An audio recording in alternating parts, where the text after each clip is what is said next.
Maya pa aldopo ke kayo. Ngayon Agosto, pag masosyan tayong bulan na ning amanong si Swan. At pagsadya ning paparatang Sinukwan Festival king Disyembre. Agkatanda kayong mga pampangan at albendening ke kaming sidyang palage, dikil ka rin tradisyon at pamanang kultura, da ke katamo rin minunang kapampangan. Ako'y Sonia P. Soto, Chairperson ng Sinukwan Festival 2023, amitatag paulinin sipag at kapagalan ng Foundation for Lingap Kapampangan, Inc. o FLKI na may kilala keng lagyong Save Pampanga Movement anyang kayakbong nimbulkang pinatubo ketang dekada 90. Pagsilbiya sanang paralan ini bang lalo tayang luguran ing kekatamong kultura. Mumunang ipalageta mo yung pamanang kulinarya. Ikabalwan na rin kapampangan keng karelang manyaman na pamangan.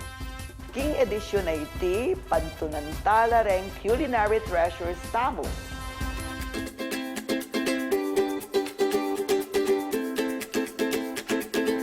Kebaluan na rin kapampangan karas ken pamagluto. Makanyang may kilala yung Pampanga ken bansag, a culinary capital of the Philippines. Reng Pilipinong mahilig ken pamangan, dadayo la pakiti Pampanga, mga kanitang atak mandayng lutong kapampangan. May biyasa la kanong magluto rin kapampangan, pablasang atentamong malalama kasalesayan ng sibilisasyon kumpara ka rin aliwang probinsya. Metong pangsangkan ing binyena ning mayupaya kikatamo. Sagana kanuing gabon ang pong kailugan ng Pampanga kanitang minunang panahon. Ing kasalaysayan tamo ang poing upayang binyen ng Ginoo bilang meging sangkan nung bakit manyaman lang magluto rin kapampangan. Ing impluensya da rin Kastilang sinakop kikatamo karas king pamagluto metong yang katutuan nga alitana abura. Ketangan katamo anyang banwang 1571 nung nuka rin inangos ding La Pampanga ing labod tamo pablasang manok nangan la rin taong disnanta kareng lele pampanging ilog ay nangusdang Rio Grande de Pampanga. Ngayon modernong panahon, istong sinasabihan niya yung kulinaryang kapampangan, mani muna yung sisig. Ilusya kunanan o alilusing, iba't king syudad Angles, yung amanwandang sisig queen. Ing kayang bersyon, gagamit balugbog, ampong lupa ng babi, sibuyas, ampong ate manok. Uli ning luto ng aling lusing, ginaos ding sisig capital of the Philippines ing Angles. Pero emo ing sisig ing pagmargulta mo, nakaltamo pamangan, akebaluan, kalupa ning adobong kamaro, beto tigtugak, ampong biringi.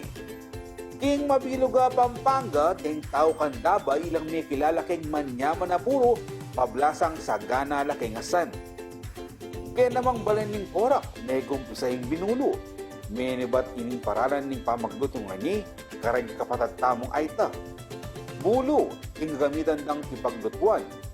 Luluto day nga biyas sa pong asa ng daking bulo. Alila pa mo rin tinok ng king pamaglinang king obrada, reng matenakan na historiador king kulinarya ang pong chefs ning Pampanga. Kalupa ng Atsing Lilian Borromeo, ang poreng apag margol tamong chefs, nakayabe king aguman, apanin mo na ng Chef Sao del Rosario, yati ning kulinarya Pampanga. Tela katiti, pang makalingwan, ing tradisyonal alutong kapampangan. Makanyan mo naman, ing kapang nasana ning Foundation for Lingap Kapampangan Incorporated o FLKI. Kapamilya taring impormasyon, ampong kahabaluan di king kulturang kapampangan, antimoning lutong kapampangan, panatilyan ding mabiye, ing ikatamong tradisyon. Dapat maski ikatamo, sumao pang mateing tradisyonal tang pamagluto. Panigaralan ka rin estilo da rin kikatawang pimumpunan keng kusina, ampong ipasay ti keng tutuking generasyon. Uling metong kareng malalam apartining pangataw antimong kapampangan ing kikatamong hilig keng pamangan, ampong kabyasnan, karas, keng kulinarya.